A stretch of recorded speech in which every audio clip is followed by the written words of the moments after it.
Makanya kenapa ada kata-kata lampaui? Saat kita melampaui limit ini, disinilah yang disebut dengan yang namanya kesadaran. Kalau kamu sembayangnya begitu, itu dosa loh, gitu misalnya. Nggak diterima loh, gitu. Ya tiap nabi juga sembayang beda-beda ya nggak? Yang diterima yang mana?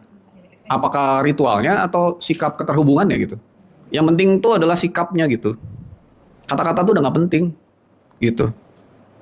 Orang Australia kalau motong sapi itu dengan sepenuh kasih sayang gitu.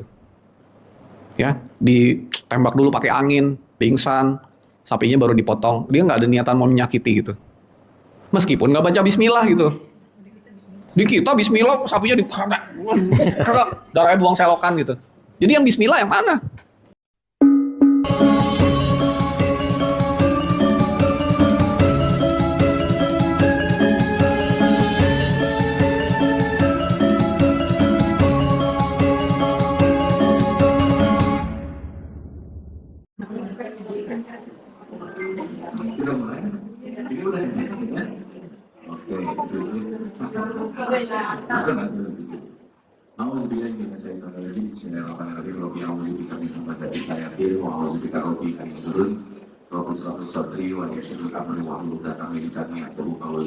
Assalamualaikum warahmatullahi wabarakatuh. Alhamdulillahirabbil alamin, segala puji-puji milik Allah Subhanahu wa taala yang atas rahmat karunia kasih sayangnya. Alhamdulillah seperti biasa kita kumpul di tempat yang mulia ini. Pertama-tama kita terima kasih kepada Sayyidul Baik yang selalu menyediakan tempatnya, dan yang pasti makanannya pasti enak-enak gitu ya. Dan kita tepuk tangan dulu buat ibu-ibunya satu semua.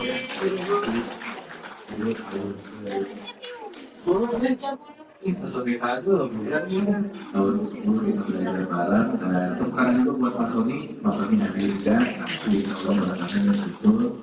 Dan siang hari ini seperti biasa kita belajar bareng lagi. Kita seperti biasa mulai kita sebelum mulai minggu sejenak sampai dari sebelum menghadirkan diri kita untuk di sini saat ini. Penting dibahas lagi.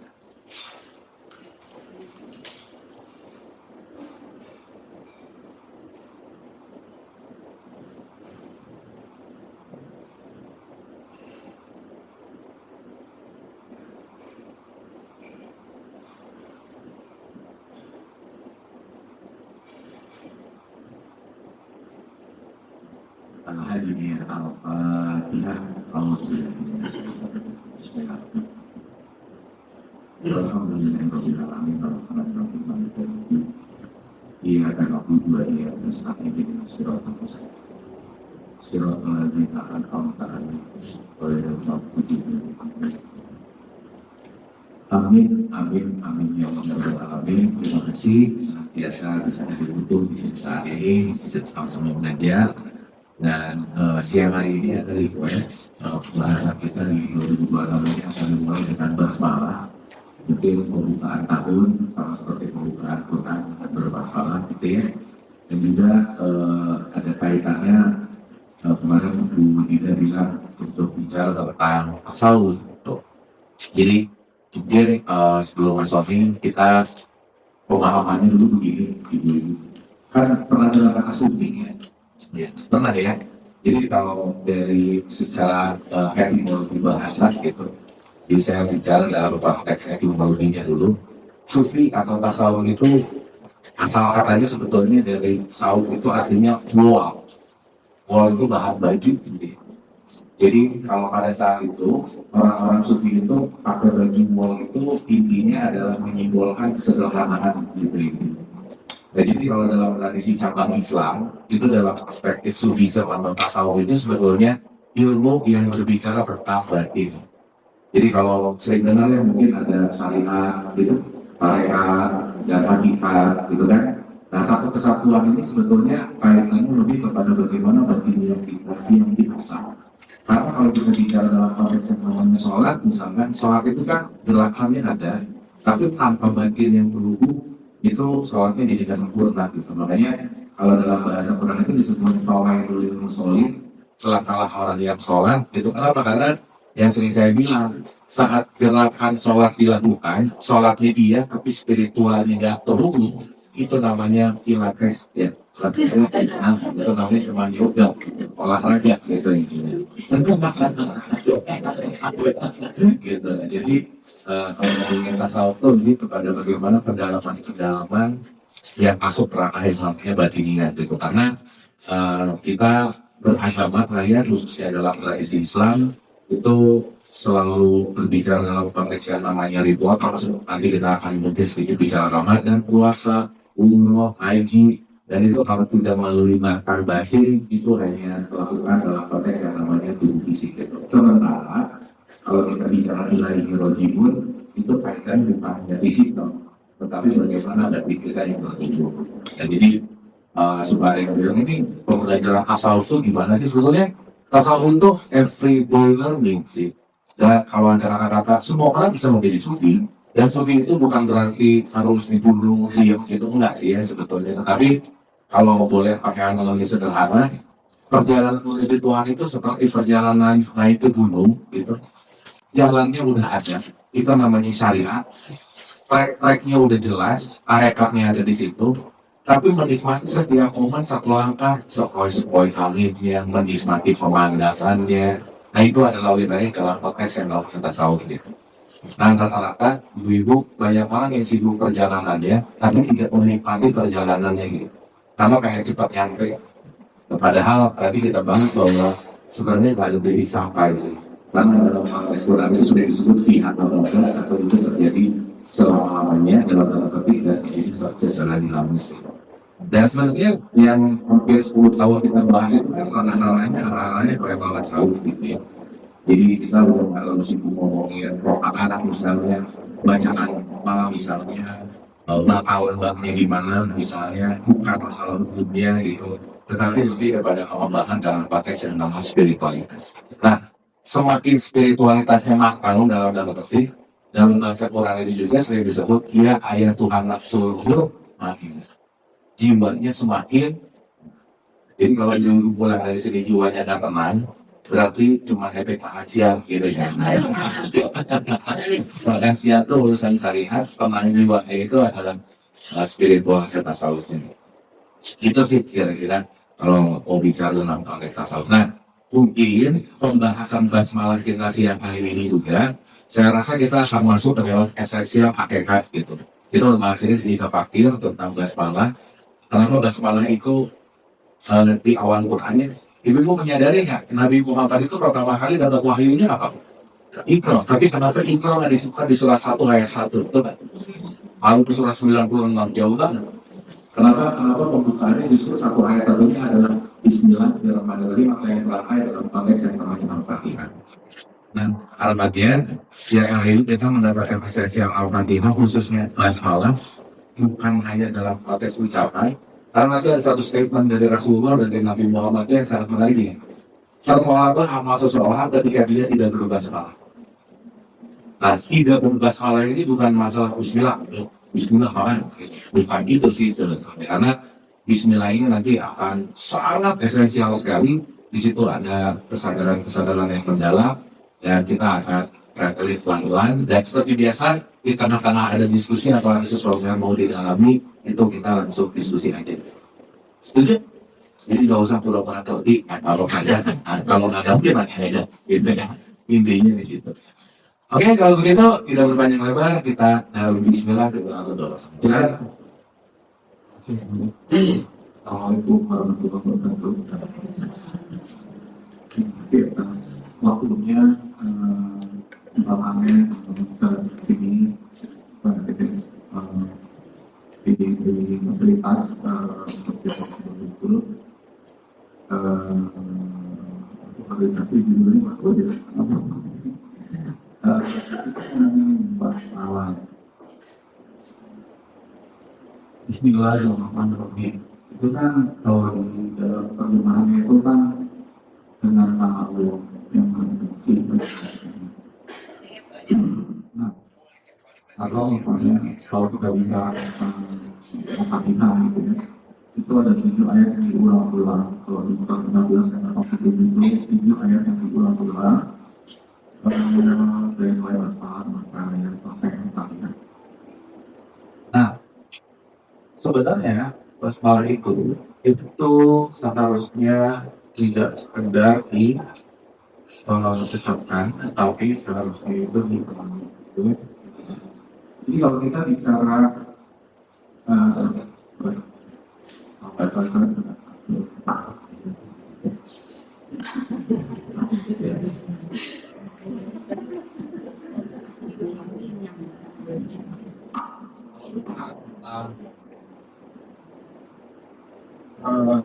kita udah bahas di sini di video fakir juga bahwa tujuan Allah untuk bisa tujuan Allah menciptakan sokro kita itu untuk mengalami pengalaman. Nah, saya bahas ini ya. Iya. Jadi pakai dengan Allah gitu. Lalu Allah menciptakan diri roh itu. Ini sebenarnya gambarnya nggak masuk gini, memang itu lanjutan, kira-kira inilah ya. Karena kalau gue gambarnya pokok itu dari mana pun ini kan susah gambar. Jadi sama aja jadi nol.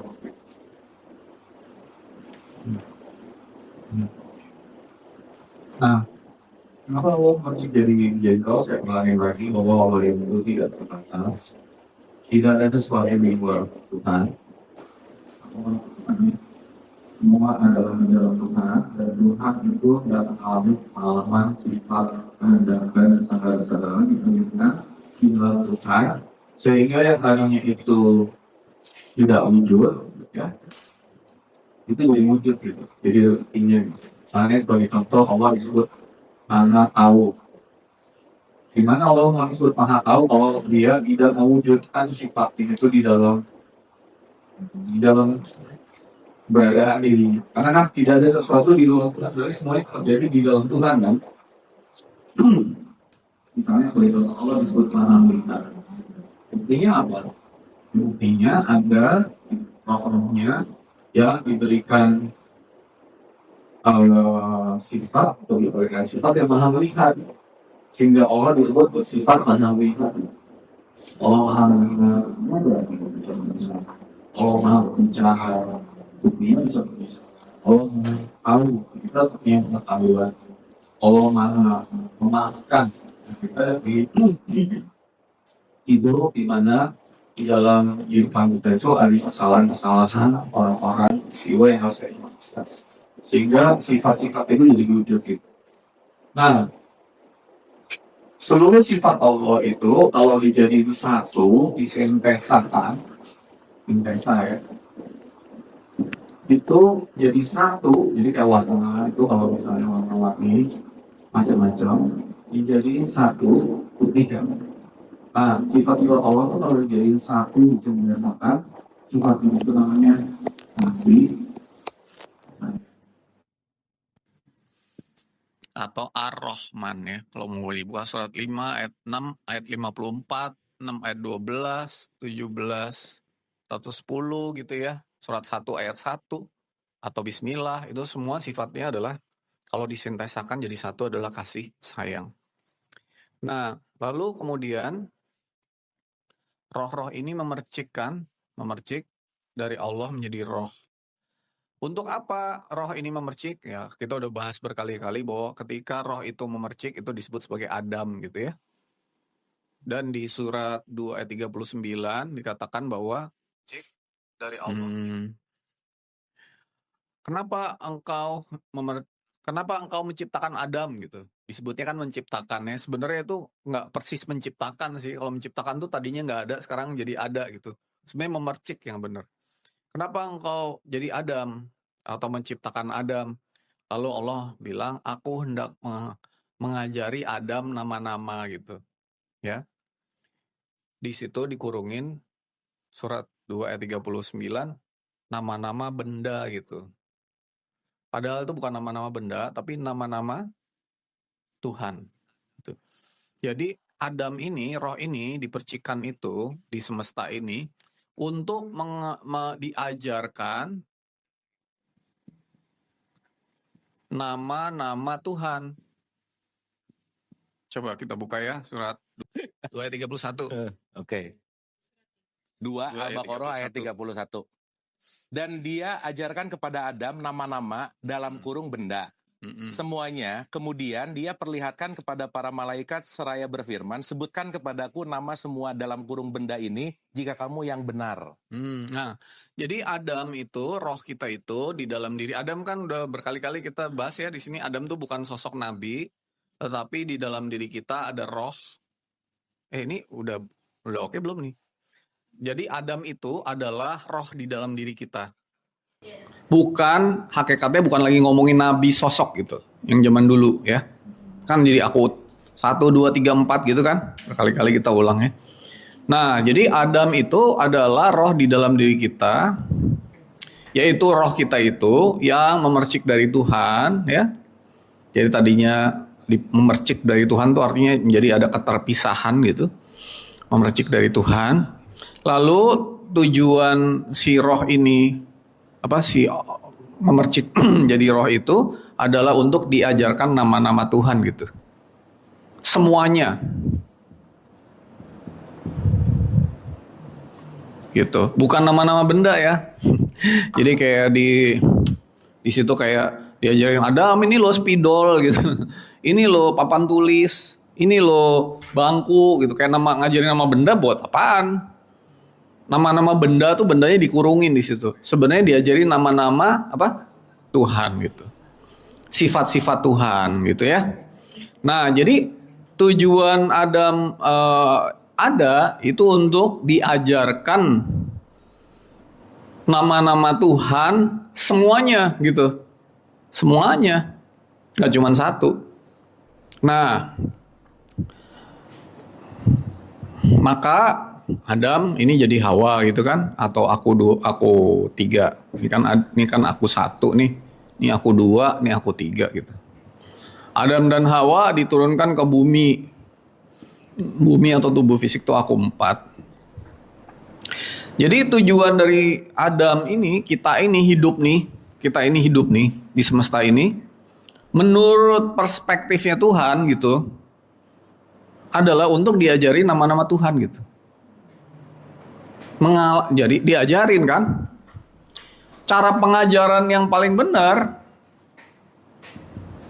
itu bukan dikasih tahu gitu. Adam, ini loh. Nah, ini misalnya ini loh melihat. Nah, ini loh maha melihat. Supaya Adam tahu sifat maha melihat, dia dikasih apa? Dikasih penglihatan. Ngalamin gak sekarang? Ini belajar sifat Tuhan kan? Ngalamin kan? Cara pengajaran yang paling bagus tuh ngalamin, bukan diajarin. Adam, penglihatan adalah, nah gak definisi gitu di papan tulis. Enggak. Alamin dah lu gitu. Ya. Nah misalnya, diajarin sifatnya maha mendengar. Caranya diapain si Adam ini? Dikasih pendengaran gitu. Sekarang denger gak? Ini kan namanya sifat Tuhan yang maha mendengar kan. Kalau si Adam nggak ada atau roh kita nggak ada, gimana Tuhan disebut maha mendengar kalau nggak ada buktinya gitu loh. Ya, misalnya Adam diajarin sifat maha memaafkan. Ya, berarti dia harus maafin orang gitu loh. Jadi harus ada kesalahan kan di semesta ini. Berarti kalau ada memaafkan kan harus ada yang salah, bener nggak? Kalau di dalam Tuhan ini nggak ada kesalahan, gimana mengalami sifat Tuhan yang maha mengampuni, gimana caranya? Memaafkan gimana caranya? Jadi harus ada kesalahan nggak? Harus ada kita berbuat salah nggak? Harus ada orang yang salah sama kita nggak? Harus ada kondisi sistem yang salah nggak? Yang harus dimaafkan gitu loh. Kalau dimaafkan berarti aku lagi belajar diajari sifat-sifat Tuhan yang maha memaafkan gitu. Pengajaran yang terbaik adalah pengalaman gitu. Makanya saya suka bilang, ini loh Adam, Allah memercik jadi Adam untuk mengalami pengalaman-pengalaman Tuhan gitu. Mengalami sifat-sifat Tuhan gitu.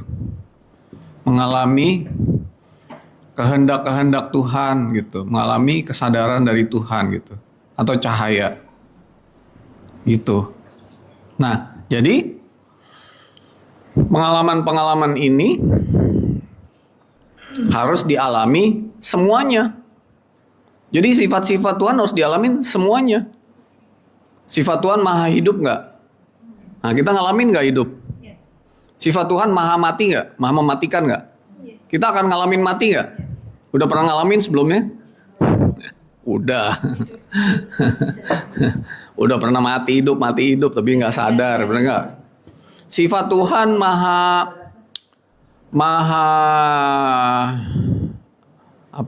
tahu.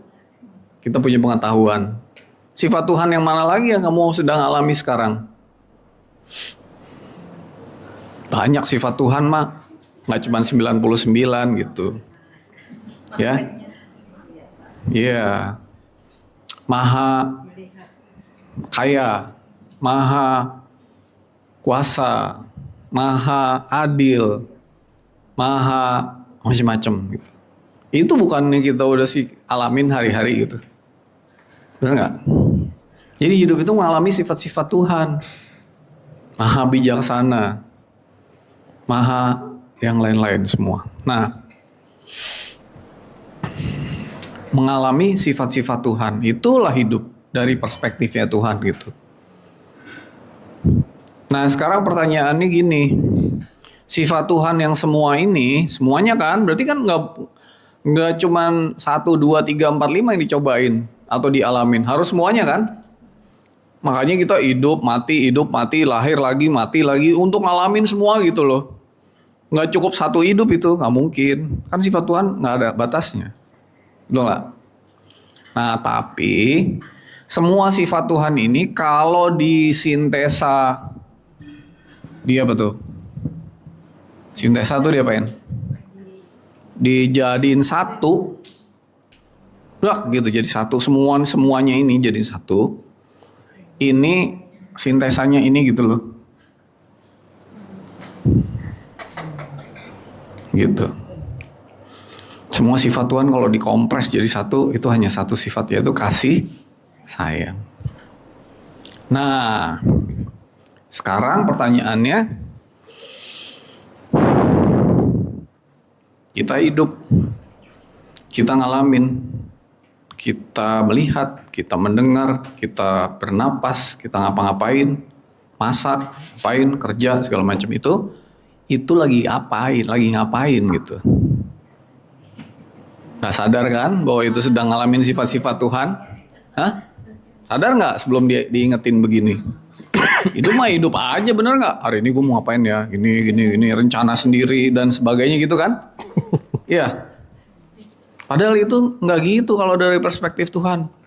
Dari perspektif Tuhan, kamu sedang mewujudkan, mengalami, diajarkan sifat-sifat Tuhan, nama-nama Tuhan, semuanya gitu. Nah, kalau istilahnya ada asma, ada sifat, ada af'al gitu ya.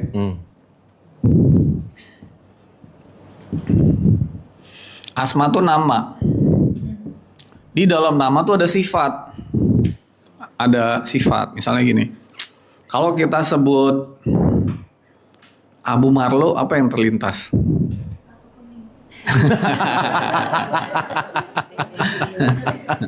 Udah kebayangkan orangnya gimana, bener nggak?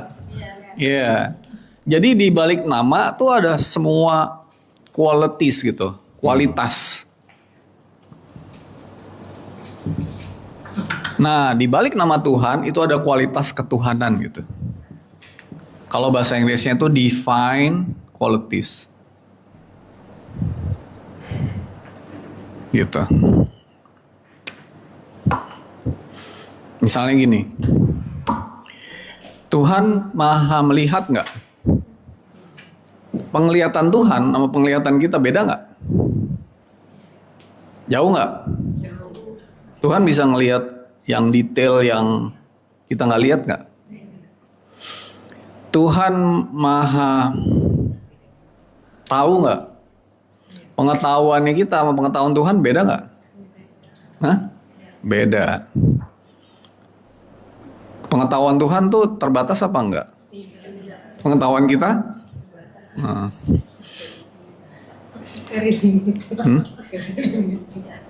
Tuhan maha memaafkan nggak? Kalau ada orang salah sama kita memaafkan. sama Tuhan memaafkan seseorang yang berdosa, beda nggak kualitas memaafkannya? Jauh, bener. Jauh. Jadi yang disebut sifat Tuhan Maha memaafkan itu namanya divine qualities, yaitu tidak terbatas gitu. Jauh sama kita jauh gitu. Ya. Nah, makanya namanya asma, ada sifat-sifat, ada gini. Bismillah itu kalau disebut hanya menyebut nama, ya so what gitu, nyebut nama ngapain gitu. Cuma kalau dibalik nama itu kita bisa mengalami sifat itu, ngalami ya. Tetapi bukan yang dari kita yang terbatas, tapi dialirkan dari sifat Tuhan yang sedang mengajarkan kita tentang sifat itu akan beda gitu. Ulang ya, ini pada bengong. Ya, mengalami Tuhan yang lagi bengong. Ulang ya. Bismillahirrahmanirrahim. Kalau hanya disebut, ya buat apa gitu loh, ya kan? Tetapi kalau itu adalah sebuah asma yang dibalik itu ada sifat, di mana ya kita hidup ini untuk mengalami pengalaman Tuhan dan sifat-sifat Tuhan yang tidak terbatas, ya. Maka beda nggak kalau kita yang melakukan sama Tuhan yang mengalirkan gitu. Misalnya gini, oke. Si bangsat ini bikin hati gue sakit banget gitu. Ya, wah ini orang udah keterlaluan lah gitu. Oke. Lalu kata Pak Ustadz, saya harus memaafkan gitu. Karena itu yang baik. Oke, kalau gitu saya memaafkan. Lalu saya ketemu si bangsat ini, ya. Kemudian saya bilang sama dia, oke aku memaafkan kamu deh. Kenapa? Ya Pak Ustadz bilang begitu gitu. Kira-kira pemaafannya itu tuntas apa tidak? Dibandingkan dengan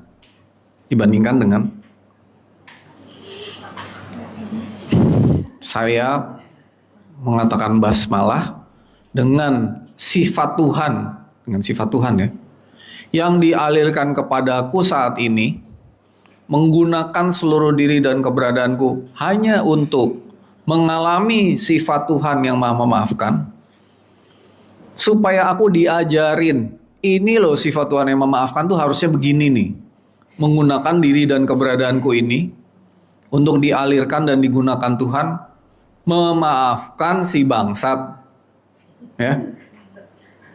Tapi bukan saya memaafkan. Aku sedang diajarin sifat Tuhan yang Maha memaafkan itu gitu. Yang mengalirinya melalui diri dan keberadaanku. Aku cuman bersedia aja gitu.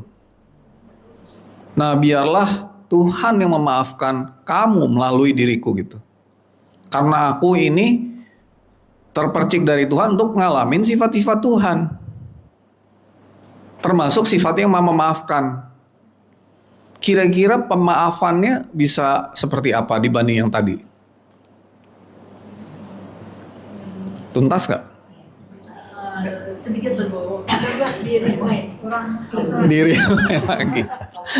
Ini kalau 3 kali dapat payung nih.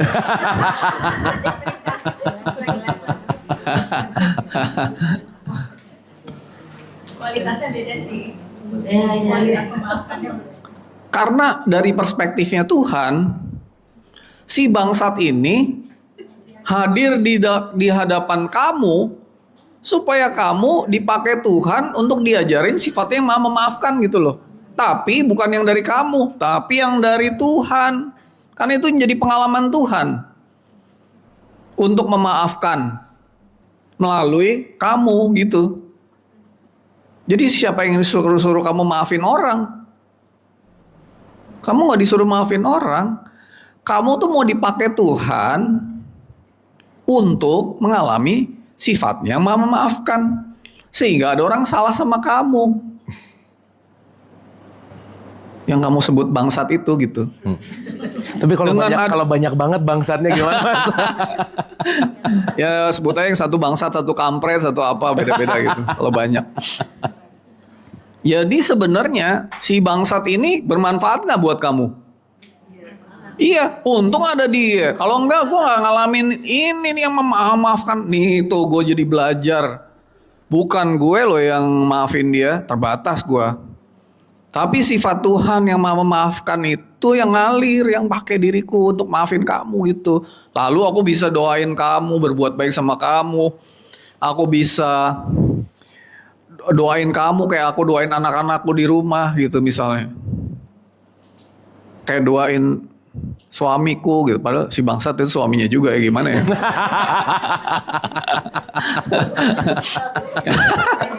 Makanya saya sebutnya anak-anak. Kalau anak-anak kan nggak suami kayaknya ada. Oh justru si bangsat itu suami gue Jack. Oh ya udah. Okay. Hah? Jadi belajar memaafkan nggak kita? Tapi bukan yang dari aku maafin kamu ya. Itu mah siapa lu bisa maafin? Bukan. It's not about you forgive him or her gitu. Tapi ini tentang pelajaran sifat-sifat Tuhan gitu loh. Begitu kamu sudah ngalamin pemaafan yang seperti itu, lalu di dalam diri kita ada kesadaran, oh kayak gini ya maafin itu sebenarnya harusnya gitu. Gua baru kenal, gue baru sadar, gue baru temukan. Ternyata memaafkan tuh kayak gini, bukan yang kayak dulu-dulu.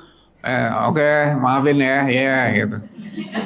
Minal aizin, wal faizin, maaf lahir batin gitu ya. Awas lu depan muka gue lagi ya gitu. Kayak gitu kan, bener nggak? Tapi kalau kamu udah belajar tentang pemaafan yang Tuhan, yang tadi itu tuh yang Tuhan mau alamin sifatnya yang tidak divine qualities saya sebutnya. Dari suatu sifat yang memang memaafkan melalui diri kamu, baru kamu sadar, kayak gini ternyata indah banget ya. Gue bisa memaafkan dia semua kondisi non fisik saya, langit saya, jiwa saya bersih, lepas gitu. Gue baru tahu sekarang. Inilah sifat Tuhan yang harus gue pelajari, yang harus aku alamin, aku pelajari, diajarkan dengan cara ngalamin gitu loh. Begitu gue sadar itu, besok si bangsat itu datang, kita bilang, untung ya ada kamu ya. Iya benar, beneran. Kalau nggak ada lu, gue nggak tahu sifat ini gitu. Bener sih. Sih, tapi ada sih. Hah? Bener nggak?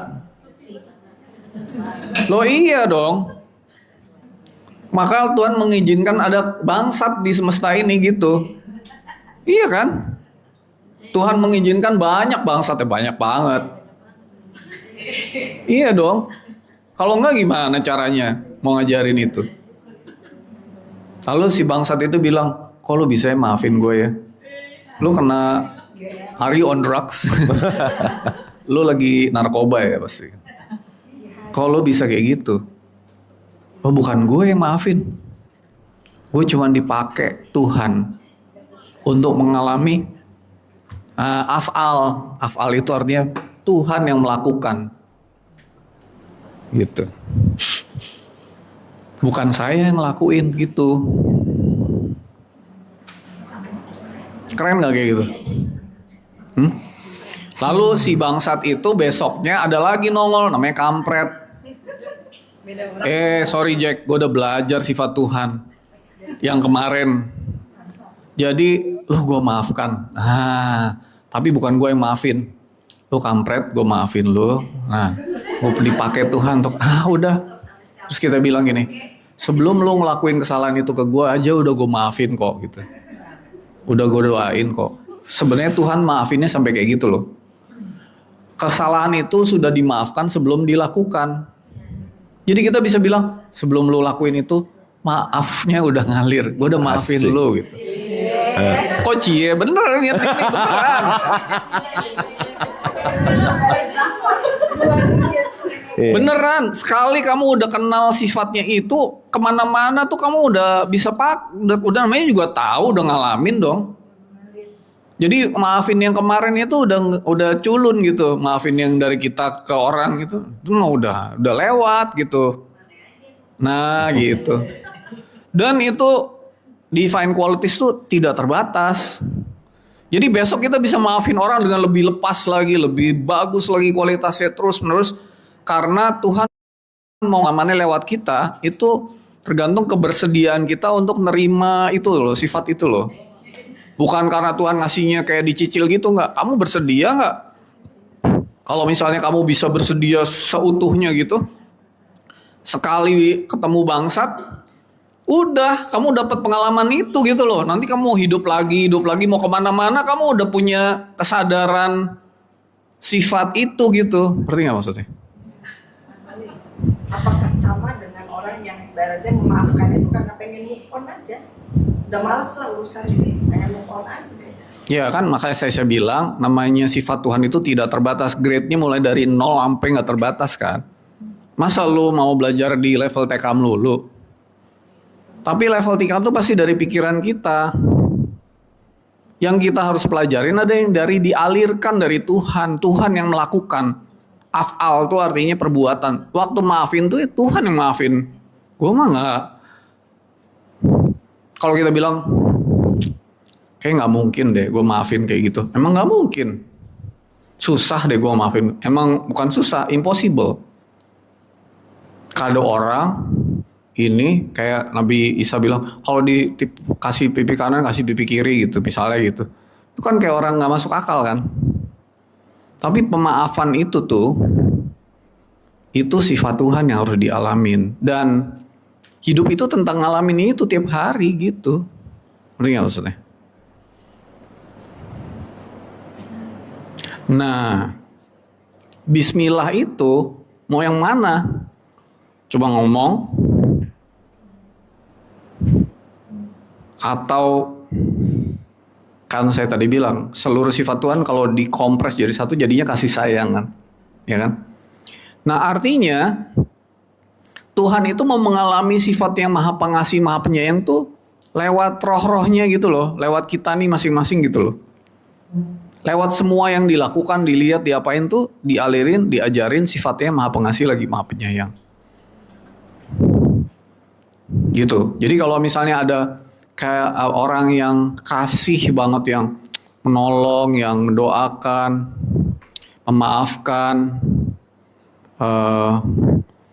berbuat baik dan sebagainya itu ngalir, tapi bukan karena dirinya, tapi yang diajarin Tuhan lewat sifat yang divine qualities itu ngalir, ya, itu namanya bismillah gitu loh. Bener-bener kasih gitu, seluruhnya gitu. Yang bukan yang sekedar konsep, tapi yang dialirkan gitu. Nah gitu. Itu gimana sih ngomongnya? Ketemu orang begini aja, nih, langsung kita doain semua gitu. Ke MRT, misalnya naik MRT, satu gerbong bilang, biarlah diriku, keberadaanku di MRT ini terbuka, mengarah, terhubung, dipergunakan Tuhan untuk memvibrasikan kasih sayang Tuhan kepada semua. Misalnya gitu. Ya. Di mana lagi? Di konser musik gitu. Duduk kita di situ ngalami sifat Tuhan yang pengasih sayang itu ngalir, tervibrasi untuk semua gitu. Di mana-mana aja gitu. Itu namanya bismillah gitu loh. Jadi berbuat apa-apa itu currencies ya, saya suka bilang currencies atau mata uang di semesta ini yang dihitung berdasarkan hukum semestanya itu adalah kasih sayang gitu. Misalnya gini, kalau berbuat buruk dibalas setimpal, kalau berbuat baik dilipat gandakan balasannya. itu bukan karena perbuatan baiknya, tetapi di dalam setitik perbuatan baik itu ada kasih yang menyertainya gitu. Jadi yang dihitung Tuhan, currency-nya itu adalah kasihnya itu, bukan materinya, gitu loh. Jadi misalnya ada kucing kehausan di pinggir jalan, lalu kita memberi dengan minum kayak apa gitu dengan sepenuh hati. Bagi Tuhan itu currency-nya gede banget karena ada kasih gitu loh. Dibanding orang yang masak ikut proyek MBG misalnya, ya kan? Nggak ada kasihnya itu gitu, proyek duit apa gitu loh. Nah cuan gitu misalnya gitu. Jadi currency-nya tuh ada dikasih gitu. Di pengalaman Tuhan itu gitu. Kenapa? Karena kalau dibilang Tuhan itu sumber dari energi, sumber dari roh, sumber dari cahaya atau kesadaran gitu ya. Jadi Tuhan itu bukan sosok tapi sumber dari energi. Nah, Tuhan itu adalah sumber dari energi. Energi itu bisa diukur. Energi itu bisa diukur. Nah, kalau energi bisa diukur, maka energi paling tinggi di semesta ini namanya kasih sayang gitu. Jadi ini adalah energi tertinggi.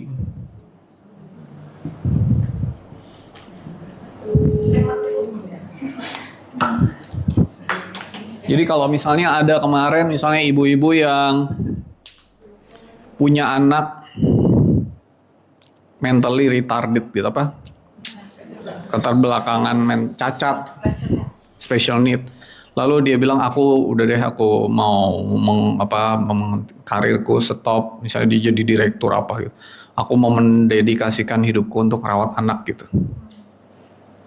Itu kasih namanya. Dia diajarin Tuhan sifat kasih sayang gitu. Meskipun kan anaknya nggak bisa balas. Meskipun kan dia nggak boleh punya harapan seperti anak-anak lain misalnya yang gimana misalnya gitu kan. Dia diajarin kasih itu energinya gede banget. Gitu. Nah, jadi Bismillah adalah apa tadi? Kalau boleh disimpulin apa? Mengalami sifat Tuhan yang maha pengasih, lagi maha penyayang karena kita roh Tuhan. Dan di dalam mengalami itu kita tidak melakukan. Kan mengalami itu harus melakukan nggak? Enggak. Kita bersaksi. Yang melakukan adalah Tuhan. Tuhan itu bukan yang di markas besar. Tapi yang di dalam diri kita sendiri, kesadaran kita yang lebih tinggi gitu. Itulah Tuhan kita gitu. Gitu. Kalau semua perbuatan dilakukan dengan pengalaman Tuhan untuk mengajarkan sifat yang maha pengasih, lagi maha penyayang lewat pengalaman-pengalaman Tuhan di dalam kehidupan sehari-hari, maka setiap hal yang kita alamin itu akan menghasilkan energi yang berlipat gitu. Itu akan menaikkan energi kita terus-menerus sampai kita bisa misalnya gini. Dulu waktu saya memaafkan seseorang, pemaafan gue tuh segini. Sekarang ketika saya mengalami sifat Tuhan yang memaafkan itu mengalir, gue bisa maafin orang tuh segini energinya gitu. Begitu gue bisa lebih seutuhnya lagi, gue bisa maafin orang gini gitu. Berarti saya sudah punya pengalaman dan kesadaran untuk ngalamin sifat Tuhan dengan tingkatan yang makin energinya makin lama makin tinggi gitu. Meskipun ini ujungnya gak terbatas. Nah, kalau kita udah bisa bismillah yang levelnya makin lama makin naik gitu ya. Terus gitu. Kita melakukan segala sesuatu tuh bukan kita lagi yang lakuin gitu. Tapi kasih sayang Tuhan yang lakuin gitu. Dalam segala hal. Gitu. Misalnya ada anak buah yang kerjaannya nggak bener, gue harus marah nih. Tapi marahnya pakai Bismillah gitu. Mudah-mudahan omongan gue ini masuk dan membuat kesadarannya berubah gitu. Bukan berarti nggak boleh marah loh. Gitu. Bismillahnya bukan diomongin. Bismillahirrahmanirrahim. Udah ngalamin gitu loh. Ya kan? Jangan kayak orang apa? Tabarakallah apa? Subhanallah gitu. Latah gitu loh. Bismillahnya latah. Nggak usah diomongin kalau sama Tuhan mah. Yang penting tuh adalah sikapnya gitu. Kata-kata tuh udah nggak penting. Gitu.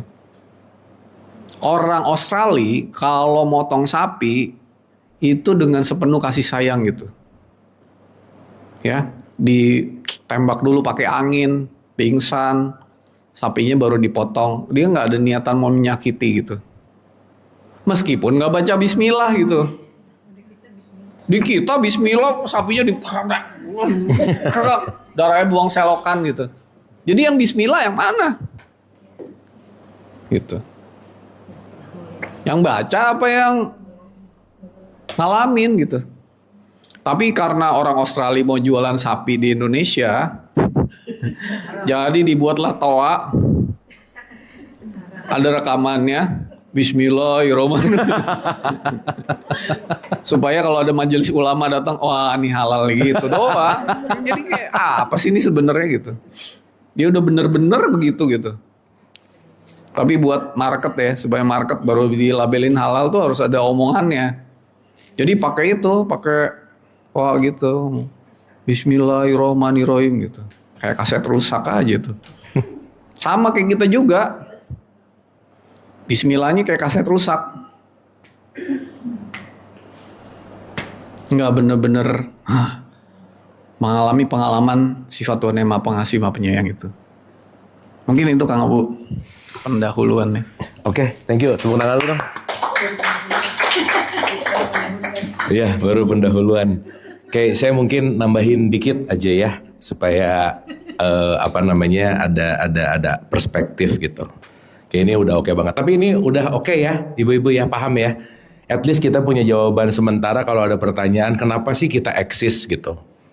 Satu poin eksisnya kita adalah Tuhan punya satu perencanaan besar untuk mengalami pengalamannya melalui kita semua gitu. Jadi nanti yang disebut dengan yang namanya puncak kesadaran adalah itu konteks di mana hanya pengalaman Tuhan yang terjadi. Makanya Bismillah itu kan kalau dalam bahasa Quran yang sehari-hari disebut atas nama kan gitu ya. Atas nama tuh kadang-kadang ya mengatasnamakan aja gitu. Contoh sederhana. Saya kalau dijadikan wakil keluarga untuk membuka sebuah acara, berarti sayanya nggak ada kan. Saya mewakili keluarga. Si abunya udah nggak penting lagi gitu. Berarti semua orang ngelihat saya sama dengan saya adalah wakil dari keluarga gitu. Nah, artinya kalau kita kaitkan dalam konteks yang namanya khalifah gitu kira-kira.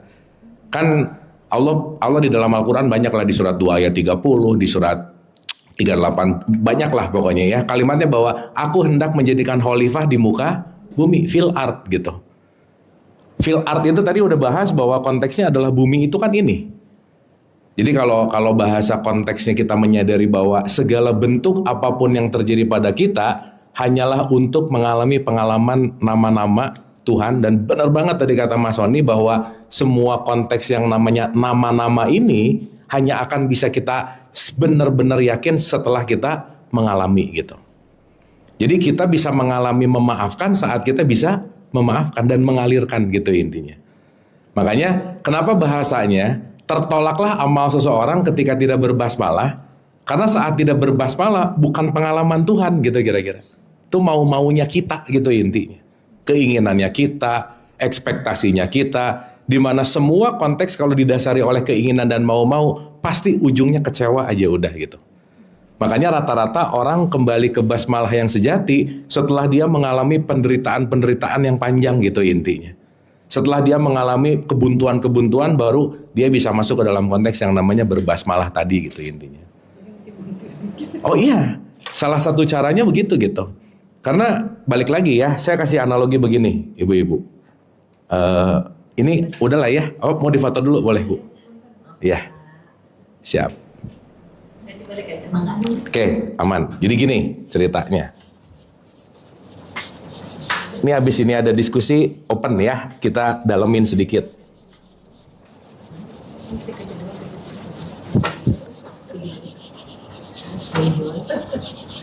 Oke, gampangannya begini. Kan kalau kita bicara aku satu, itu adalah siaran, itu adalah gelombang. Makanya ini sering disebut energi yang nanti tervibrasi dalam frekuensi tertentu gitu. Jadi sebetulnya basmalah itu adalah frekuensi kita pada frekuensinya Tuhan gitu intinya. Contoh. Ini katakanlah kita ini adalah unit radio misalnya. Makanya kan ada transmitter, ada receiver. Ya, saat kita beneran mau mendengarkan siarannya Tuhan, berarti konektivitasnya memang harus ke sini gitu intinya. Oke? Nah, ini bisa ada di level FM kah atau AM kah, macam-macam nih, terserah gitu. Tapi kalau misalnya let's say Tuhan itu ada di FM 100, 1000 lah gitu ya. Kalau di levelnya Hawkins itu kan 1000 itu kan yang paling tinggi gitu. Bagaimana kita akan berbasmalah sementara kita mainnya di level-level rendah di AM yang udah nggak nyambung ke FM-nya, si frekuensinya nggak jelas lagi gitu intinya. Oke ya. Nah, saya kasih contoh lagi nih. Ini satu perspektif begini. Kita yang sejati, kita ini makhluk yang berpikir atau yang menyaksikan berpikir?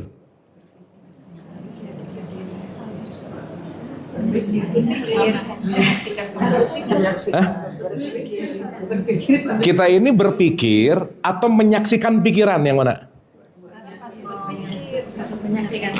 Oke, kan kalau aku satunya Allah, aku duanya kesadaran lah gitu kira-kira.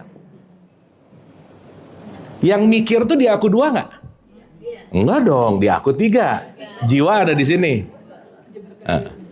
Udah kenceng, pede, salah nggak apa-apa ya. Karena Tuhan ingin mengalami kesalahan memang. Memang harus ada kesalahan. Harus salah dulu. Nah, tapi udah 10 tahun sih, tapi nggak apa-apa. Ya, ya memang waktu itu ilusi ya. 10 tahun sama sekarang nggak ada bedanya. Cuman perbedaan kulit yang udah nggak kayak dulu gitu kira-kira. Oke ya, ini ada di aku 4. Ini supaya nanti kita ngerti, oh basmalah tuh ternyata retuning synchronize gitu. Dah. Si aku 3 ini bergelombang nih. Dia punya frekuensi, di sini ada keinginan, mau-mau, ada masa depan, ada masa lalu, ada boleh, ada enggak apa. Ini yang disebut dengan alam dualitas. Makanya kata kunci di aku 3 ini sering disebut ada bisikan-bisikan syaitan. Pernah dengar nggak? Setan berbisik nggak? Bisik. Ini tuh yang ada dari bisikan-bisikan ini bisa jadi kita nggak tuning ke sini. Yang tadi kata Mas Sony, kita bisa memaafkan di level aku 3 dan pemaafannya nggak akan tuntas gitu kira-kira. Karena pakai konsep gitu. Ya, contoh. Boleh ada yang buka Quran nggak? Surat 7 ayat 20. Ini supaya kita kenalan dulu sama setan nih. Silakan, Ibu boleh agak kenceng. Membisikkan dalam kurung pikiran jahat kepada keduanya yang berakibat tampak pada keduanya sesuatu yang tertutup dari aurat keduanya. Oke, jadi kan aku 2 ini Adam nih, si kesadaran murni. Kita dikasih Hawa di sini, betul nggak? Di dalam Hawa ada bisikan-bisikan yang ngajak iya enggak. Makanya ini jadi Adam dan Hawa yang kita pernah bahas tuh. Lanjut. Iya, dalam kurung setan berkata, Tuhanmu tidak melarang kamu berdua untuk mendekati pohon ini, kecuali karena dia tidak senang. Kamu berdua menjadi malaikat atau kamu berdua termasuk orang-orang yang kekal di dalam surga. Sip, berarti kaitannya si aku 3, ini pasti yang akan dihidupkan adalah egonya. Dan jangan lupa, setiap ego ini pasti makanan dari faktor eksternal. Makanya ini dari luar disebut buah huldi. Misalkan, ada orang ngasih advice, udah kamu gitu aja, dia ngasih advice kita ngerjain gitu. Ngelihat sesuatu ke trigger, kerjain gitu. ngelihat sesuatu, melakukan ini, kerjain gitu. Nah itu adalah kita sedang memakan buah huldi si ego ini gitu. Berarti aku duanya lagi nganggur nggak kira-kira? Iya, dia nggak bekerja nih, nggak aktif. Lanjut ayatnya, 21-nya. Bersumpah kepada keduanya, sesungguhnya aku ini bagi kamu berdua benar-benar termasuk para pemberi nasihat. Para pemberi apa? Nah, jadi kerjaannya setan tuh ngerjainnya ngasih nasihat mulu kerjaannya. Bener ya? Berarti ibu-ibu kalau lagi ngasih nasihat ke anaknya lagi jadi apa?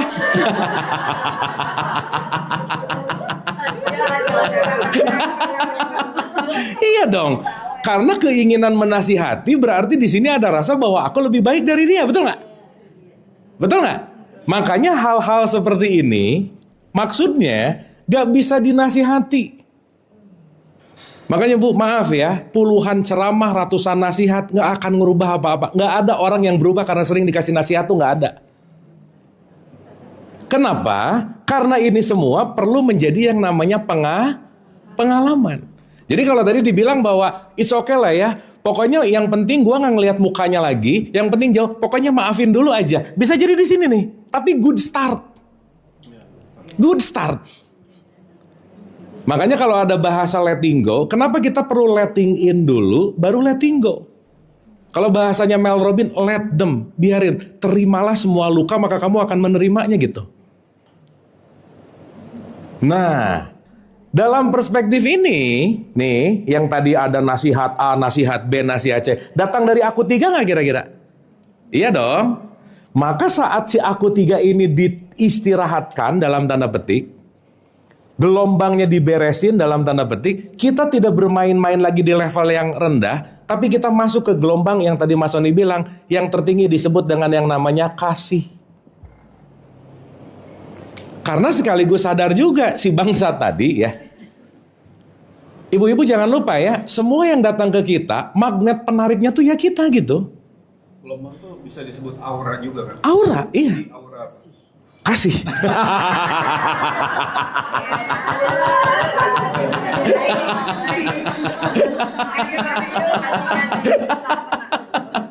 Ya, nah kalau denger itu langsung ada bayangannya kan ya, gitu.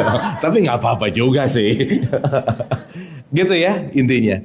Nah jadi berbasmalah tuh bukan masalah Bismillah, bukan, tapi tuning saat kita ada di frekuensi rendah, untuk tuning naik ke frekuensi kasih gitu. Dan ini gelombang ini selalu berbolak-balik gitu, Bu. Makanya berbolak-balik ini kalau dalam bahasa Quran disebut kolbu. Turun naik, turun naik, turun naik, terus aja. Makanya kenapa ini diulang-ulang? Makanya kenapa ayat diulang-ulang? Itu reminder lagi, reminder lagi, reminder lagi gitu. Kenapa? Karena jangan lupa ya, saat kita udah mengerak di aku 3 dan di aku 4, suka nggak suka, mau nggak mau, di sini sudah menjadi yang namanya habits. Saat habits lebih besar dari kesadaran, melakukan apapun kita nggak sadar lagi. Ini yang otomatis 99% menjadi pihak penyelenggara kehidupan kita sehari-hari gitu. Iya, karena dikontrol oleh yang namanya kebiasaan. Nah maka kembali lagi ke basmalah tadi, esensi basmalah itu adalah bagaimana kita mengalirkan, setidaknya dalam bentuk pengaliran itu kan at least pada frekuensi-frekuensi yang nggak rendah gitu intinya. Kalau pinjam dari bahasanya Hawkins, shame, apati, guilt, anxiety lah, benci, marah, dengki, itu kan di level-level bawah lah gitu kira-kira.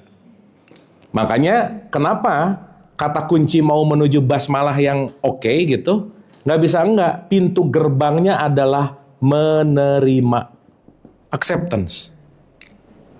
Selesai.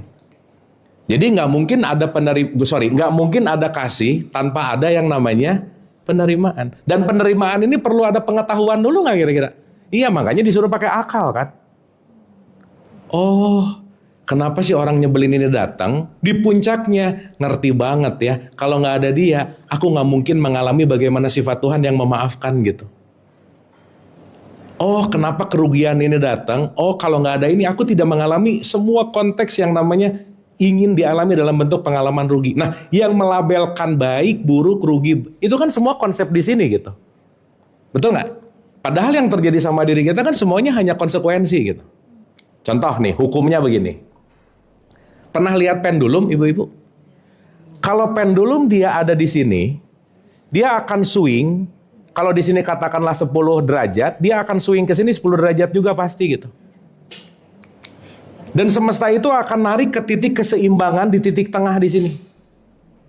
Jadi kalau kita udah terlalu jauh ke sini, dia akan balik dulu ke sini dan pelan-pelan balik lagi sampai ke titik tengah di sini dan terus gitu. Gitu ya. Makanya maaf ya, yang dulunya bandel banget sekarang religius banget gitu rata-rata. Ya, yang dulunya di sini banget, ke sini dulu. Ke sini lagi gitu. Dan itu konteksnya itu semua akan ditarik ke titik tengah di sini gitu. Nah, artinya semua pergerakan hidup ini kan semuanya hanya dalam konteks pendulumnya Tuhan lah gitu intinya. Nah, sehingga dengan berbasmalah apapun yang terjadi tahu semuanya hanyalah dalam bentuk kasih sayang Tuhan gitu. Dan kadang-kadang kita memilah-milah kasih sayang itu yang enak buat kita kan, betul nggak Bu? Kalau nggak enak, Allah lagi menguji, gitu. Yang merasanya bahwa Allah menguji kita, padahal kita lupa keputusan yang kita ambil saat itu kitanya nggak sadar. Karena kita yang nanam, pasti kita yang akan menuai gitu. Tapi kebanyakan lupa nanam, tiba-tiba buahnya ada, kaget loh kok ada buah ini gitu. Nah waktu nanamnya ada di wilayah sini gitu. Nah, jadi balik lagi, Bismillahirrohmanirrohim nih, itu adalah kalau tadi bahasanya bagaimana kita menyatu dengan alirannya Tuhan lah gitu kira-kira. Tapi mungkin kita belajar untuk menjaga ada pada frekuensi-frekuensi ilahiyah gitu intinya. Karena sekali lagi pintu openingnya adalah penerimaan. Nerima itu dasarnya dari apa? Pengertian. Pengertian itu dasarnya dari apa? Pengetahuan. Makanya tahu, ngerti, nerima, terbuka. Nah ini diulang-ulang aja. Makanya 3 surat terakhir Quran. Ikhlas dulu, lepas dari kedengkian, falak, baru di situ baru layak disebut sebagai manusia gitu. Nah PR paling besarnya adalah penerimaan. PR paling besarnya itu adalah acceptance-nya gitu. Itu sih poinnya. Nah, jadi kalau udah terbiasa mau apa-apa bismillah, bismillah. Kan hanya mau mengajarkan balik lagi lah ke frekuensi-frekuensi yang kira-kira ada di wilayah kasih sayangnya Tuhan gitu. Oke, Bu? Duh ini diam-diam gini nih oke ya? Dapat ya? Pelan-pelan ya?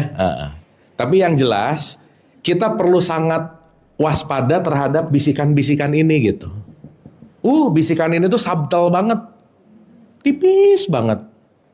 Subtle, tipis lagi. Makanya kalau di bulan Ramadan setan dibelenggu, gitu nggak? Pernah dengar nggak? Waktu bulan Ramadan, maksudnya bukan masuk satu Ramadan setan masuk kandang belenggu, bukan. Ininya, aku tiganya kalau bisa diikat dulu gitu.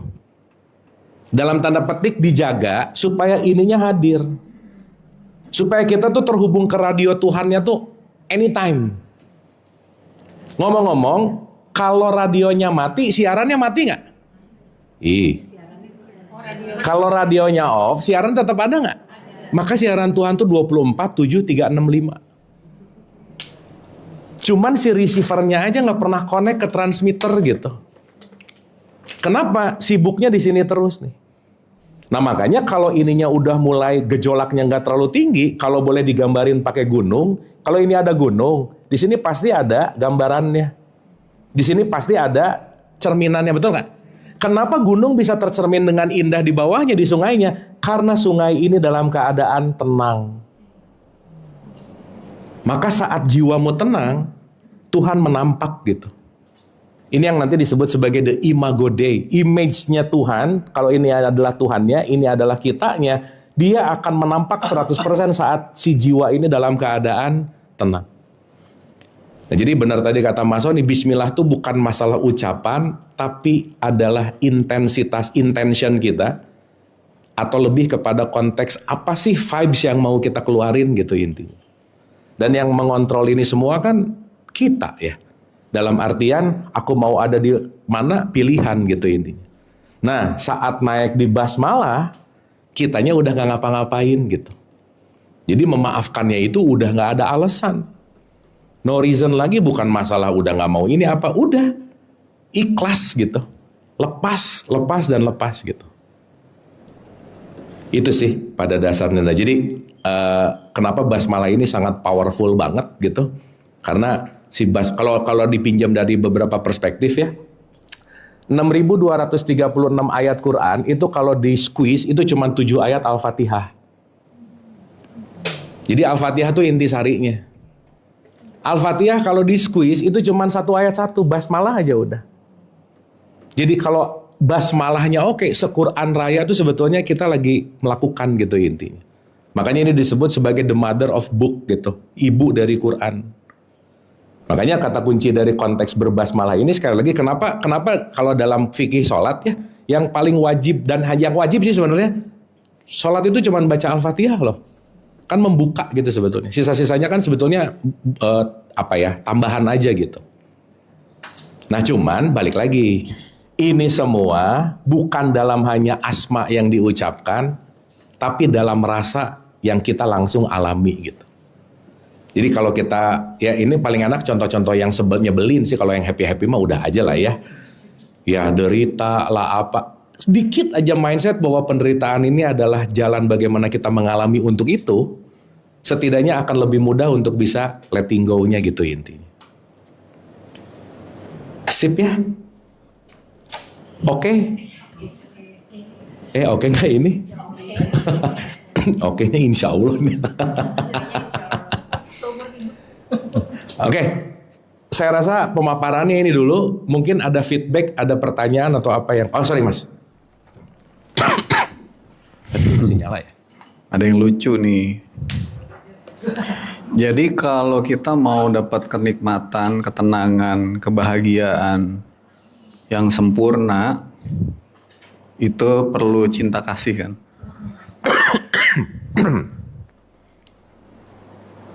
Kenikmatan, kebahagiaan, ketenangan itu bahasa Arabnya ridwan gitu. Yang sempurna itu bahasa Arabnya kamil gitu.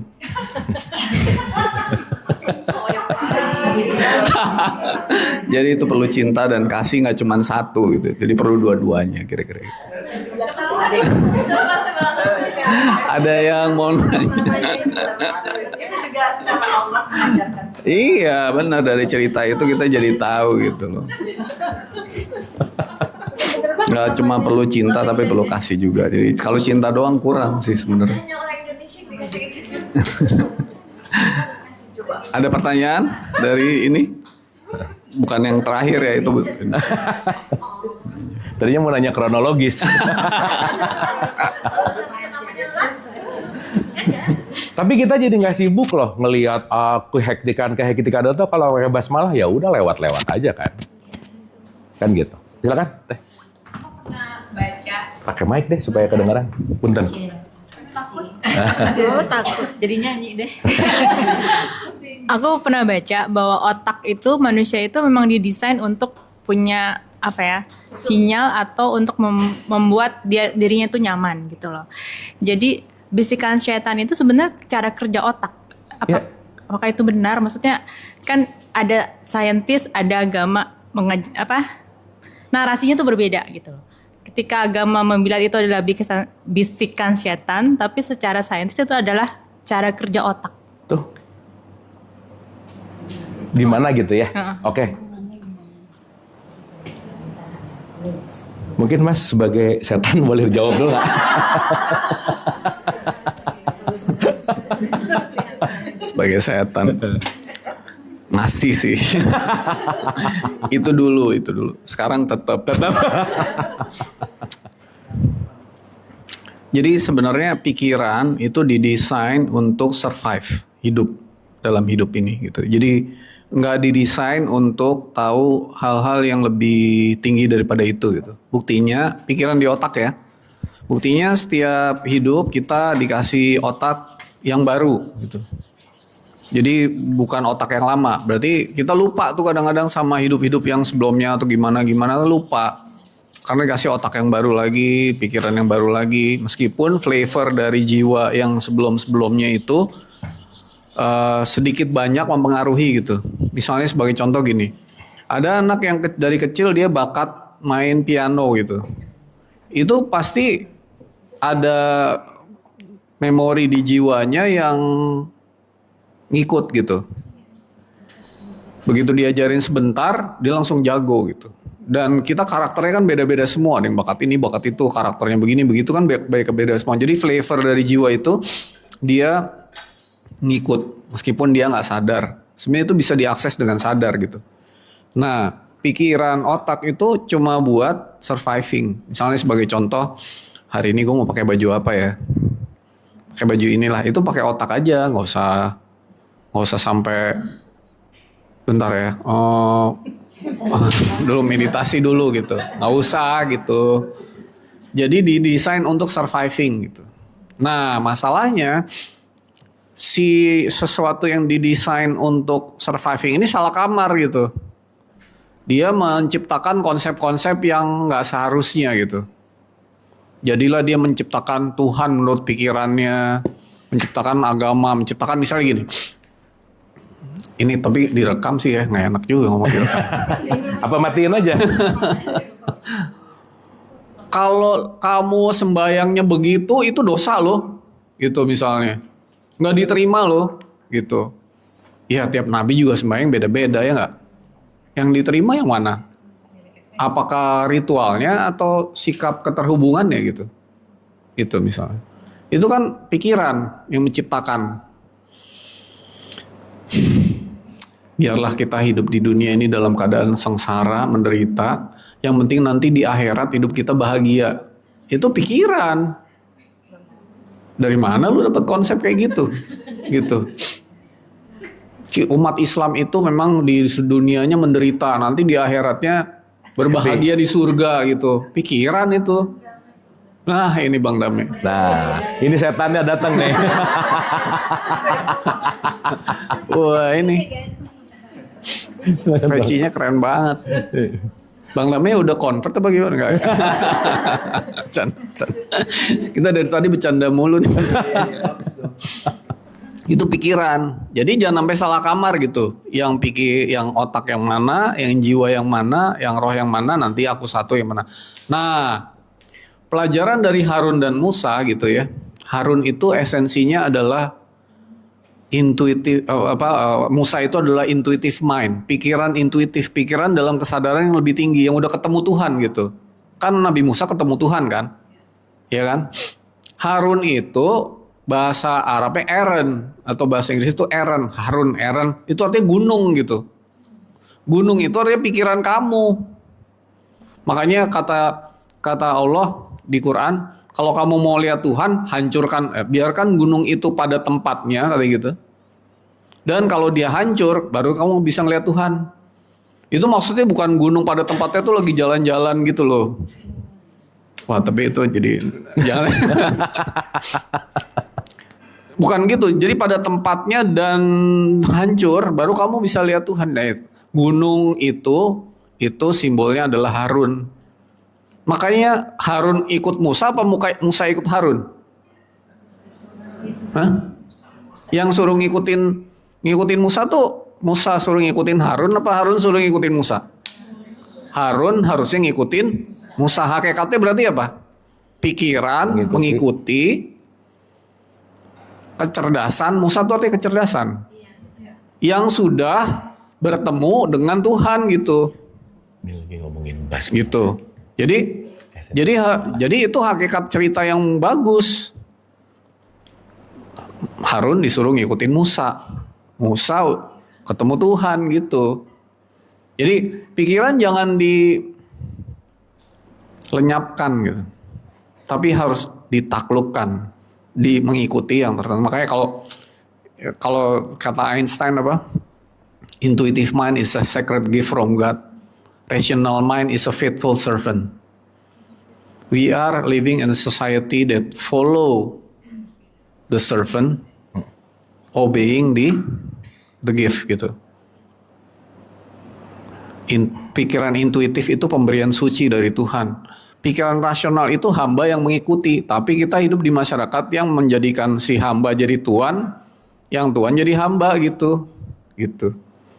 Jadi semua ada levelnya, ada kegunaannya masing-masing. Jadi aku nggak setuju kalau bilang pikiran itu setan tuh enggak.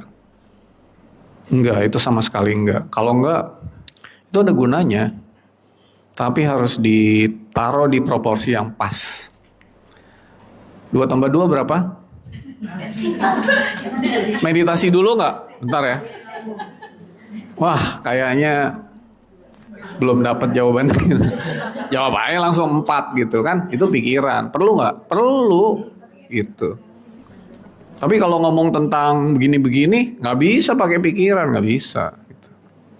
Gitu Kang Abu, Bang Dame. Oke. Bang Dame ini bajunya keren banget. Iya nih, habis kondangan kayaknya. Oke, sebelum nanti ditutup sama Bang Dame, mungkin satu ya. Ini simpelnya aja. Gini, saya pinjam dari beberapa perspektif ya. Ini nanti kapan-kapan kita bahasin detail ya. Ingetin gitu. Kalau ngomongin otak itu kan hardware, betul nggak? Hardware kan? Dia kan hardware-nya gitu. Berarti perlu ada sesuatu atau ini tuh disebut alat lah gitu kira-kira. Jadi si alat ini tergantung siapa yang menggunakannya kan sebetulnya. Itu satu. Sehingga katakanlah kalau kita ngomongin jiwa, di jiwa itu ada yang disebut mind. Bedain antara mind dan thought itu 2 hal yang berbeda. Karena mind itu satu kesatuan antara pikiran, perasaan, dan emotion. Oke, jadi ada pikiran, perasaan, dan emosi.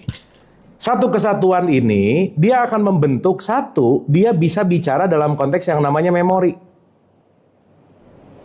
Berarti pertanyaannya, isi dari memori kita, itu adalah semua yang datang dari luar menuju kita, betul nggak? Terlimit nggak kira-kira ini? Terlimit. Makanya kalau kita bicara dalam konteks limitasi yang ada di sini, kita hanya akan punya kapasitas di dalam konteks mind kita tergantung dari yang diisi dari luar. Makanya limitasinya makanya di sini akan terlimit gitu intinya. Makanya kenapa ada kata-kata lampaui? Saat kita melampaui limit ini, disinilah yang disebut dengan yang namanya kesadaran. Atau apapun lah penamaannya lah gitu intinya. Ketuhanan tuh ada di sini gitu intinya. Nah, sehingga dalam perspektif ini, dari mulai otak, pikiran, perasaan, emosi, perilaku, jadi sebuah habits nggak kira-kira? Jadi habits nggak kira-kira? Kalau udah jadi habits, kira-kira berlaku otomatis nggak? Nah, contoh. Marah itu sifat alamiah kita bukan? Dilatih. Iya. Orang kalau nggak dilatih marah, dia nggak akan pemarah, nggak bisa. Jadi pelit itu dilatih loh, jangan salah. Jadi nggak bisa, aku tuh keturunan pelit. Enggak, tiap hari latihan pelit.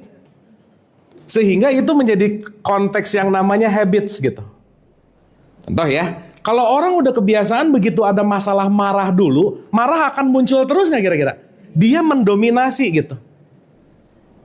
Sehingga boleh jadi si marah yang mendominasi ini harusnya nggak perlu ada sih. Saat kita main ke sini, maka marah nggak perlu ada. Sehingga membawa terus-menerus kepada habits yang lama, itulah yang disebut kalau dalam bahasa Quran, godaan-godaan setan. Karena sayatin atau setan itu artinya menjauh. Menjauh dari mana? Jauh dari sini sih sebenarnya. Dan perlu nggak ada setan? Perlu, makanya dibikin. Karena kalau nggak ada itu, kita nggak akan bisa belajar juga gitu intinya. Gitu. Sehingga contoh nggak usah jauh-jauh lah. Maaf ya. Kan ada otak berpikir, ada banyak pikiran. Ada nggak gitu nggak? Ibu-ibu termasuk lagi sering mikir atau banyak pikiran yang mana? Ah ya udah gitu, banyak pikiran BP nih. Contoh. Tubuhnya di sini. Ya. Tapi pikirannya mungkin nanti pulang gimana, macet enggak, hujan enggak, ada di future. Jadi khawatir nggak? Tubuhnya di sini, tapi mikirin, sebel banget tadi pas jalan ke sini ada orang nyebelin lah apa. Ke masa lalu nih. Jadi depres gitu misalnya. Ini kita bisa ke masa lalu, masa depan. Masa lalu, masa depan. Bisa gitu nggak kira-kira? Nah, ini tuh adalah konteks di mana yang menarik untuk lepas dari di sini sekarang saat ini gitu. Maka orang bisa mengalami nggak nyaman dengan sesuatu yang belum kejadian gitu. Tapi udah ditarik saat ini. Betul nggak? Tapi saat kita hadir di sini, masa depan dan masa lalunya quote and quote di wipe gitu. Itu saat jiwanya makin tenang. Makanya kalau dalam struktur otak, gelombang yang paling sibuk itu namanya alfa. Sorry, ke beta dulu. Ini yang paling sibuk tuh beta namanya. Beta. Saat mulai santai, rileks, turunlah ke alfa nih. Lebih rileks. Lebih turun lagi namanya theta. Nah, ini yang disebut gelombang meditatif tuh ada di sini. Paling turun namanya delta. Ini kalau udah lagi gitu. Makanya antara theta dan delta emang beda tipis. Ada orang meditasi, saking meditasinya banget keluar suara. Oh, ini ketiduran namanya gitu. Karena ada di wilayah ini gitu. Sip ya. Jadi si brainwave ini nanti naik turun gitu intinya. Nah, jadi kalau di Quran ada hati-hatilah bisikan-bisikan setan apa dan lain-lain. Kalau mau digampangin simpel, hati-hati kebiasaan burukmu yang lalu yang gak akan bisa ngerubah kamu saat ini gitu. Karena sorry to say, once kita tidak merubah habits, kita gak akan bisa merubah hidup gitu. Karena once habits ini yang mengontrol kita 100%, kita gak punya pilihan di sini akhirnya. Semuanya otomatis. Dan jangan lupa, body keep the score. Tubuh kita merekam semuanya. Dan ini bisa otomatis gitu. Makanya dalam tanda petik, besok di Ramadan adalah membakar otomatisasi untuk kembali kepada manual gitu kira-kira. Menurunkan tingkat reaktif menjadi responsif. Contoh nggak usah jauh-jauh. Begitu ada orang bajunya nggak matching, apa langsung pengen komen nggak?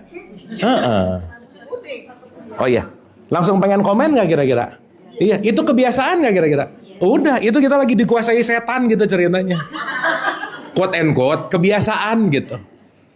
Begitu ada sesuatu, langsung reaktif. Begitu ada sesuatu, langsung kompulsif gitu. Nah makanya setan akan gak berkutik saat ada di ruang hening gitu kira-kira. Saat di ruang hening, dia gak bisa ngapa-ngapain. Makanya kalau lagi meditasi, pasti gak tahan lama karena kenapa? Dia nanya, kok gak mikir sih? Kok gak ke masa depan sih? Kok gak marah sih? Kok gak reaksi sih? Kamu tuh kalau diem gini tuh gak produktif loh. Kamu tuh kalau, dia akan terus nyari alasan untuk kita lepas dari sini gitu intinya. Makanya perlu switching gitu intinya. Nah nanti dikaitkan dengan Harun sama Musa, nanti kita akan paham bahwa semua konteks itu sebetulnya tidak ada yang sia-sia. Semuanya pasti ada semuanya pasti ada kegunaannya pada level tertentu gitu. Gitu kira-kira. Karena pada level aku 3 nggak akan ada yang baru. Karena kita muter-muter di situ terus gitu. Makanya saat melampaui baru makanya disebut intuisi. Intuisi lagi gitu. Nah, si intuisi ini nggak bisa kalau ada di ranah beta dan alfa lah anggapannya begitu. At least perlu ada di sini. Makanya inventor menemukan sesuatu saat dia lagi benar-benar relax dan santai. Baru get something. Gitu kira-kira. Gitu kira-kira. Bang Damai mungkin mau menambahkan tentang basmalah dan setan. Bang Damai silakan.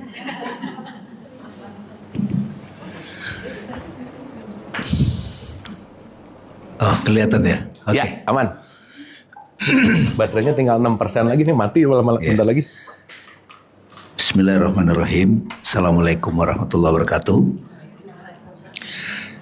Mas Sony, terima kasih. Kang Abu sudah berbagi. Kang Abu mau ngecek? Ada cadir? Wah, mantap. Oke. Tadi saya dibisikin Kang Abu bicara tentang Bismillah ya.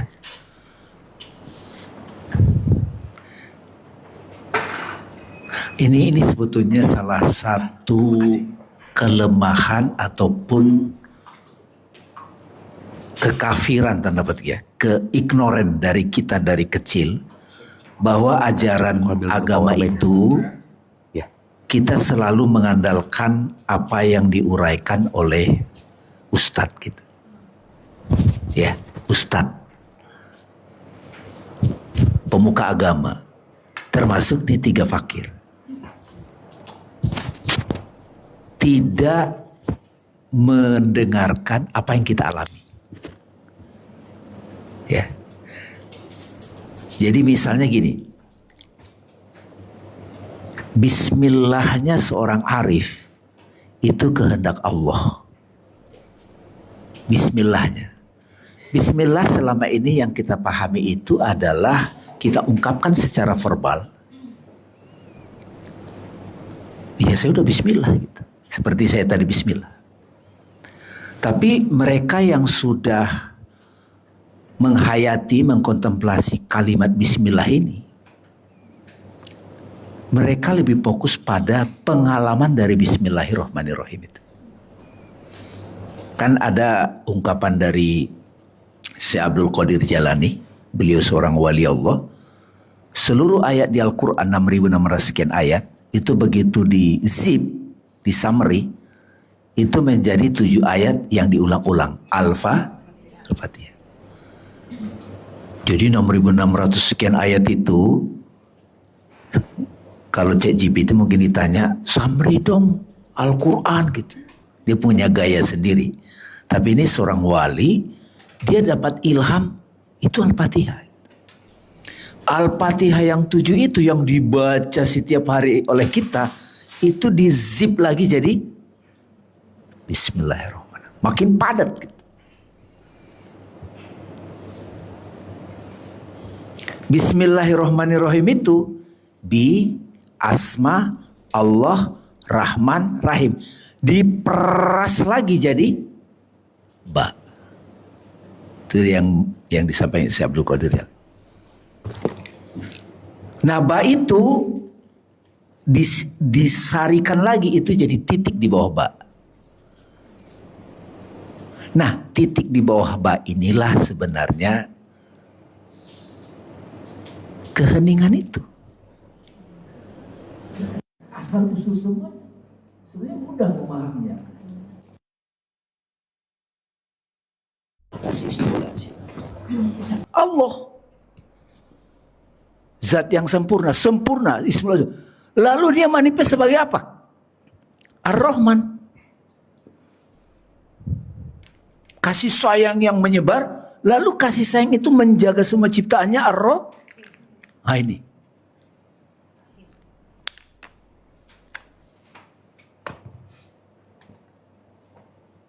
Saya kemarin ke Turki, itu beli ini Mas Sony. Cincin alif, ada juga cincin yang ada wawnya. Alif waw. Waw itu, ini waw di sini ada Darwis, ini kepalanya ini kan ada tuh. Ini batu nisan. Jadi waw itu sudah dia yang sudah menarik. Nah, jadi Bismillahirrahmanirrahim ini adalah Tuhan yang berbuat, bukan kamu, bukan Dami.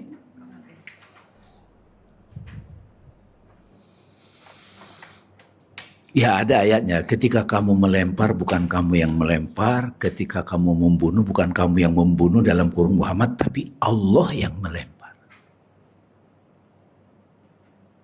Jadi mulai ada hubungannya kan, bismillahnya seorang wali Allah, itu kehendak Tuhan. Pembicaranya seorang yang sudah terhubung, kalau 3 fakir kan urelai kan, aku 4, aku 3, aku 2, aku 1. Jadi bismillah itu aku 1 menggunakan aku 2. Hah, bukan kamu yang berbuat.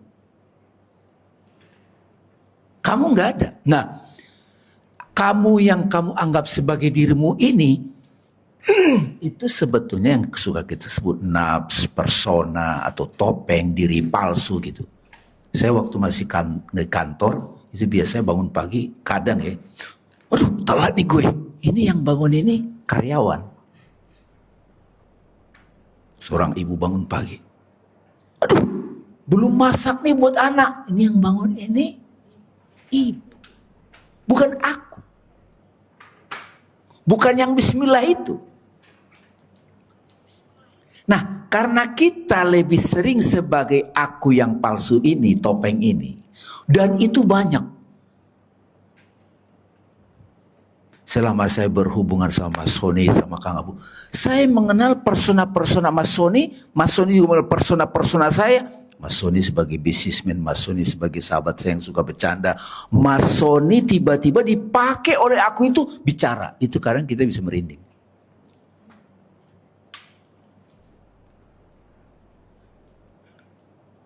Puasa ini itu panggilan kepada mereka yang ingin merealisasikan, mengalami kembali aku. Kalau saya hidup, yang hidup itu sebenarnya gimana sih? Kalau yang hidup itu damai, gelisah. Pasti ada masa depan. Disebut damai karena ada cerita A, B, C, D, memori. Jadi sosok namanya damai. Dan si damai ini mendeskripsikan Tuhan dia. Tuhan gue A, Tuhan gue yang aku sembah, yang aku ikutin. Itulah sebetulnya asal muasal dari ketidaksadaran kolektif ini yang disebut kafir itu. Nah, puasa itu adalah satu pilihan, satu panggilan. Hai orang yang sadar, sudah saatnya. Itu lebih enak tuh daripada diwajibkan. Itu nanti kayak kepaksa, betul nggak Bu? Udah cukup kadarmu untuk bisa ngelakonin puasa agar kamu sadar yang sebenarnya adalah bukan kamu. Yang hidup itu bukan kamu. Allah, Roh.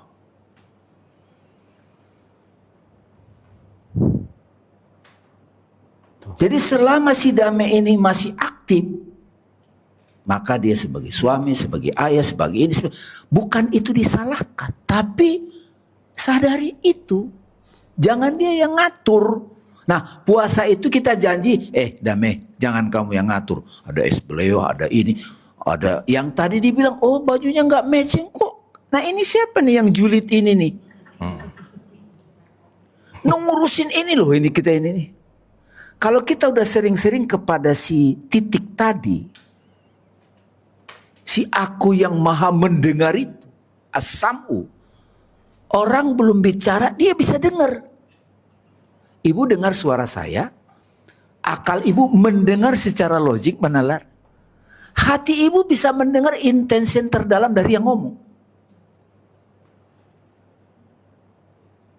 Makanya nanti salah satu laku jadi dari orang sadar adalah begitu dia sadar aku yang sejati, yang tidak pernah, yang selalu ada itu, maka pengalaman hidup ini adalah the experience of Tuhan yang tak terbatas hendak mengalami dirinya dalam bentuk terbatas. Makan bakso, makan soto. Jadi nggak apa-apa, belum terjadi apa yang dikehendaki si damai ini, enggak apa-apa. Jadi kita membedakan keinginanku persona dengan kehendaknya. Jadi bismillah itu bukan kamu yang berbuat. Siapa yang berbuat? Dengan nama Allah. Nama itu menunjukkan bukan NAMA, itu huruf. Present itu, kehadiran itu.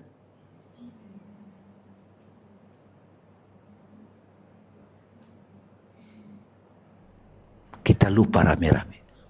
Kita tidur. Makanya kemarin seminggu yang lalu Mas Sony saya bangun. Saya mimpi. Bangun dari mimpi. Pindah ke mimpi berikutnya ya gini. Ini mimpi. Selama kita belum bangun sadar yang hidup itu. Saya sekarang menghindari kata siapa yang hidup. Karena nanti deskripsi kan. Ada yang hidup nih. Yang tidak tercampur oleh pikiran, perasaan, emosi. Makanya cara yang paling langsung untuk menyadari yang hidup itu adalah direct path. Sadarilah napas, benar nggak? Inhale. Exhale. Inhale. Exhale. Mati adalah Yang bernapas itu tidak lagi nempel ke tubuh ini. Tapi masih ada nafs, kedirian yang nempel. Emosi, perasaan, yang kita suka kasih nama jiwa.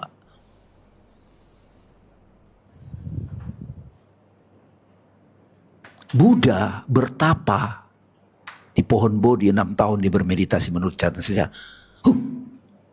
Begitu toh hidup. Yang hidup itu adalah yang bangun ya dia sadar.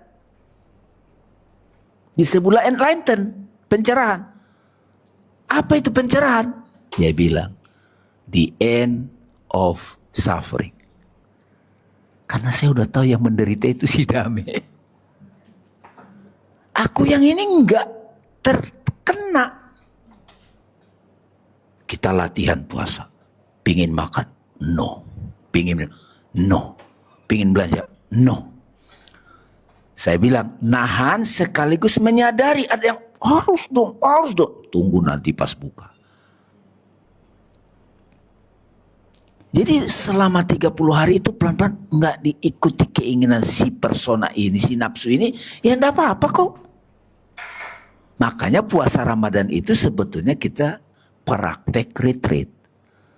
Nanti 3 fakir mau bikin Ramadan bumi sama Ramadan langit. Ya nggak mas? Itu mau bicara begitu tuh kayaknya itu. Kasih bocoran dikit ya. Oh, iya, boleh. Karena kita belum ngobrol ya materinya. Ramadan bumi sama Ramadan langit. Pas hari ya. Karena Ramadan yang selama ini ada itu seremonial, nggak mengubah. Nggak mengubah. Menjadi lebih sadar. Nggak ngebawa Al-Quran turun tiap hari. Al-Quran itu Allah berbicara kepada kamu sesuai kesiapan. Sehingga nanti kalau kita baca teksnya, mushafnya, kita tidak hanya membaca kata-kata, tidak hanya membaca logik, tapi Allah berbicara kepadaku. Itu nuzulul Quran. Pengalaman langsung. Ustadz ngomong begini. Kayaknya dia karena enggak, Allah yang terhubung dengan kita itu bicara. Ini hakikat. Bisa begitu.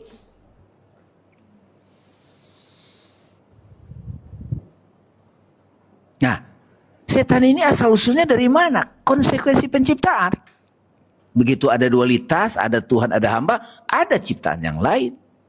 Tapi begitu kita kembali tarik dari ribuan ayat itu, jangan selalu diartikan huruf-huruf ya. Ayat itu apa yang diciptakan, ini ayat-ayat. Simbol ribuan itu tur diperas jadi 7. Bisa 7 lapis langit itu. Banyak simbol diperas. Bismillahirrahmanirrahim. Sarinya adalah kasih sayang. Karena kasih sayang itu langsung kita alami kehadiran Tuhan itu. Bukan sebagai ide, bukan sebagai konsep. Jadi ini ada usul, ada saran, sharing.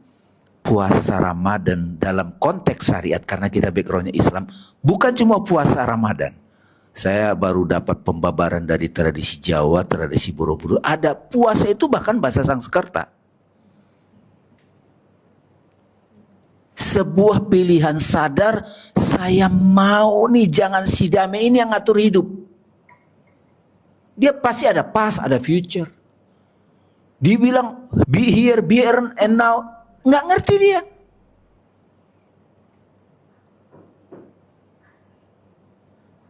Kemarin saya nerangkan takwa di satu komunitas. Ibu-ibu 77 tahun datang nunjuk tangan. Pak, saya baru nggak takwa begini. Usia saya sudah 77. Bangun pagi yang bangun itu tetap yang gelisah, dia bilang.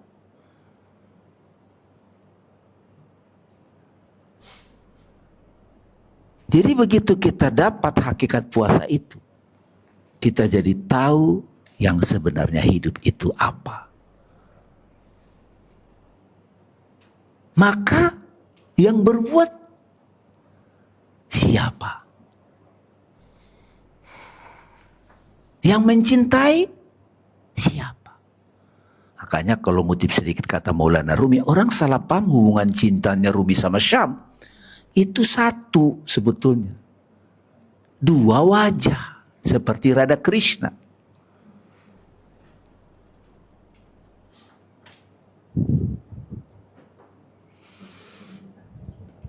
Ya, jadi ini semacam kayak sharing. Saya tidak tahu ilmu setinggi itu, udah buka diri aja. Saya suka sekali kalimat dari Mas Son itu. Bersedia saja. Ya Allah, aku bersedia. Aku sudah menjalani hidup selama ini begini ya. Tahun Ramadan, tahun baru, begitu lagi. Aku mau bangun.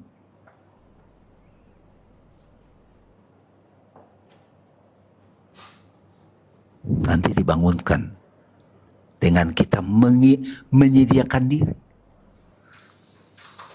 Turunlah, Lailatul Qadar itu pasti turun. Sehingga pada saat kita ikut dalam perhelatan tirakat ataupun retreat rame-rame ini yang sudah disupport oleh sistem dari syariat Islam misalnya, wow, dapat kita. Saya jujur, ada beberapa sahabat saya, ya teman kita juga. Dami masih Ramadan, dia bilang gitu. Saya suka Ramadan, saya. Vibe-nya. Saya juga bisa jadi kontemplatif. Enak banget loh hidup sebagai roh itu. Tetap sadar diri sebagai persona suami, ayah, kakak, adik, tetap. Tapi bukan dia yang ngatur hidup kita lagi. Karyawan kan jelas yang ngatur hidupnya bos kan? Iya dong. Tapi kan saya butuh duit. Iya enggak apa-apa, acting aja. Tapi tetap sadar akumu itu tidak, bahagiamu tidak tergantung bosmu. Kalau kita semua sadar aku yang hidup ini semua. Kira-kira esensinya sama enggak? Akunya ibu bernapas kan? Itu laki apa perempuan? Akunya ibu bernapas kan? Ibu bernapas nih. Itu laki apa perempuan? Yang bernapas itu, yang perempuan kan badan. Yang bernapas itu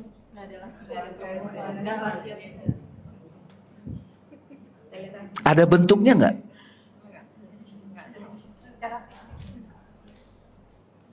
Angin ada bentuknya enggak?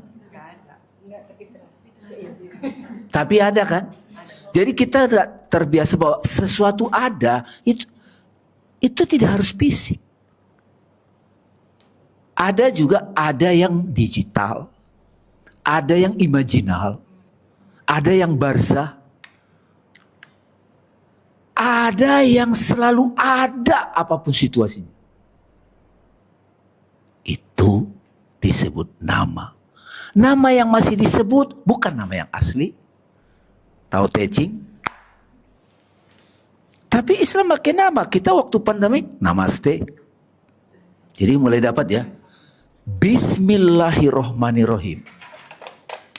Ini terus terang sahabat-sahabat ini. Ya.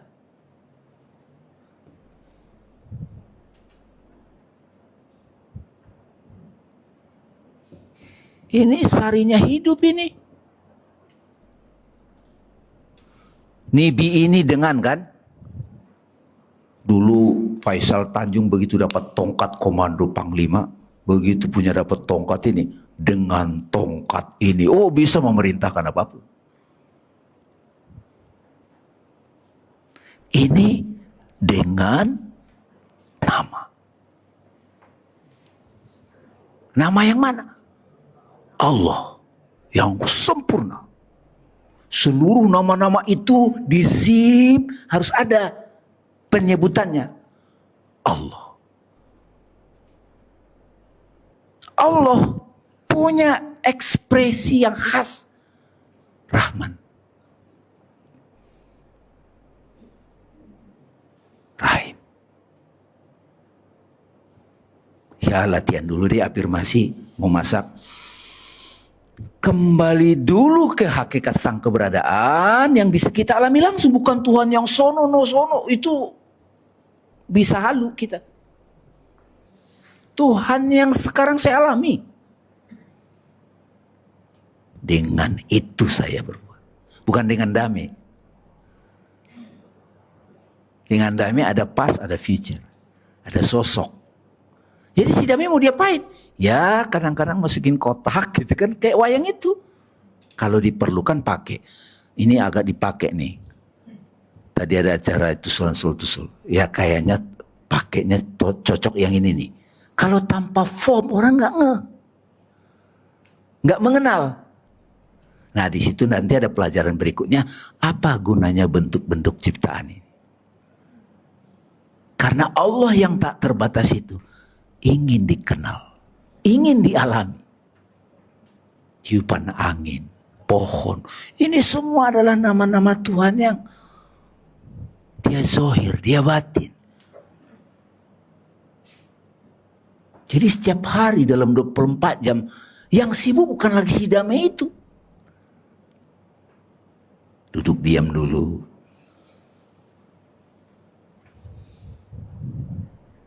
Membiasakan diri menjalani hidup itu. Tuhan yang kita rindukan. Dalam pengertian pengalaman ketuhanan.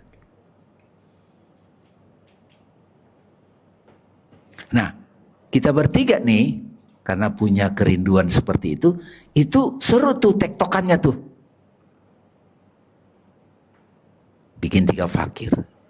Kita, ya ada Mas Soni, Dame, Kang Abu, ada di situnya. Tapi kalau tidak hadir Allah Rahman Rahim itu, tidak bisa apa-apa kita.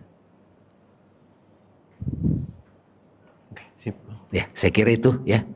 Dari saya terima kasih Kang Abu, teman-teman.